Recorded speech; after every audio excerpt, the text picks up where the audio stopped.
नमस्कार मंडळी, सर्वप्रथम 2026 मध्ये येणाऱ्या मकर संक्रांतीच्या तुम्हाला आणि तुमच्या परिवाराला खूप मनापासून शुभेच्छा. तिळगुळ घ्या आणि गोड गोड बोला. इंग्रजी नवीन वर्षाची सुरुवात झाली की पहिला सण येतो तो म्हणजे मकर संक्रांत.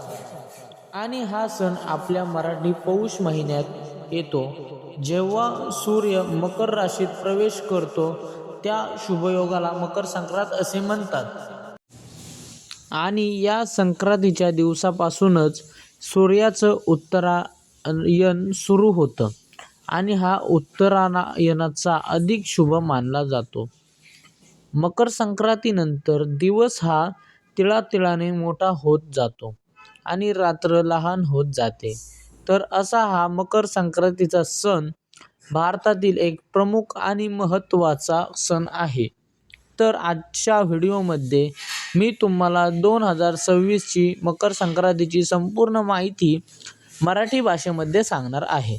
मग मध्ये यावर्षी संक्रांत कशावर आली आहे, कोणत्या रंगावर आली आहे, त्यामुळे आपल्याला कोणता रंग वर्ज करायचा आहे आणि तसेच संक्रांती काळात कोणती कामे करावीत आणि कोणती कामे करू नयेत, संक्रांतीचे फल, पुण्यकाल, वस्त्र, शस्त्र, वय, नाव, दान काय द्यावे आणि संक्रांती काळात कोणकोणत्या गोष्टी केल्या जातात, अशी संक्रांतीची संपूर्ण माहिती तुम्हाला या व्हिडिओमध्ये मिळेल.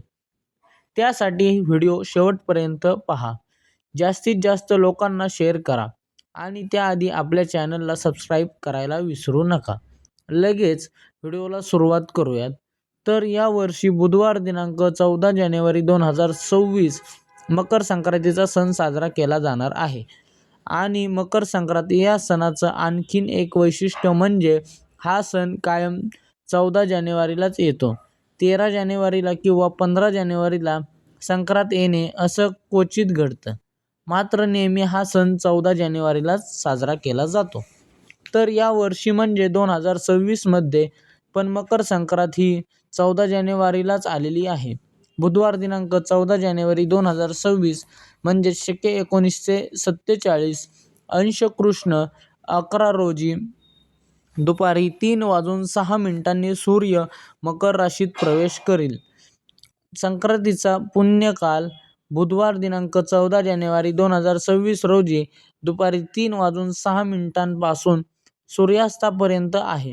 आता आपण पाहूया की यावर्षी संक्रांत कशावर आली आहे, कोणत्या रंगावर आली आहे आणि संक्रांतीने कोणकोणत्या वस्तू परिधान केलेल्या आहेत. कारण की संक्रांतीने ज्या वस्तू परिधान केलेल्या असतात त्या आपल्याला वर्ज करायच्या असतात. सूर्याचे मकर संक्रमण बालवकर्णावर होत असल्याने वाहन वाघ असून उपवाहन घोडा आहे.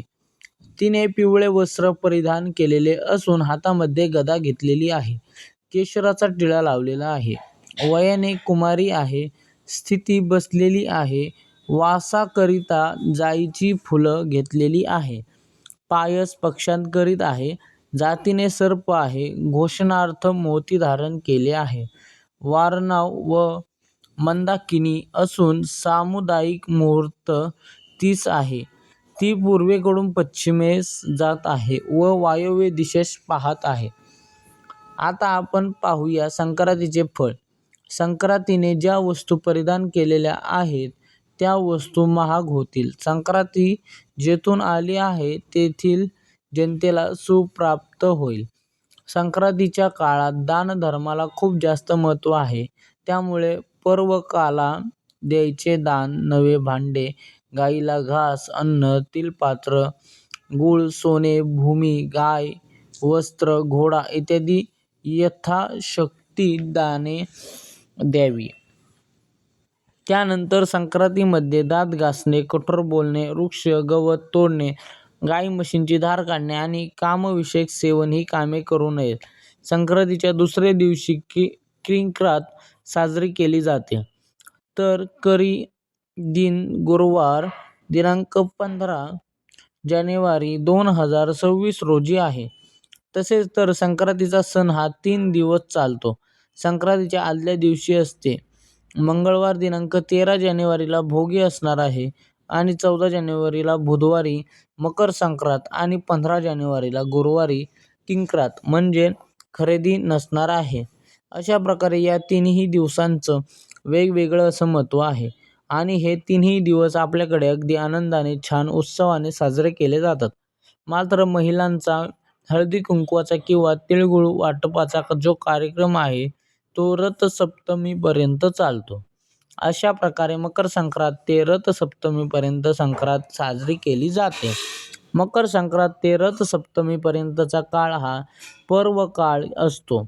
यावेळी केलेली पुण्यकर्म विशेष फलदायी ठरतात.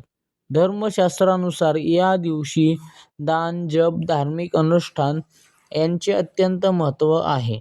या दिवशी दिलेले दान पूर्ण जन्म झाल्यानंतर 100 पटीने प्राप्त होते. आणि मकर संक्रांतीला सूर्योदयापासून ते सूर्यास्तापर्यंत पुण्य काळ असतो.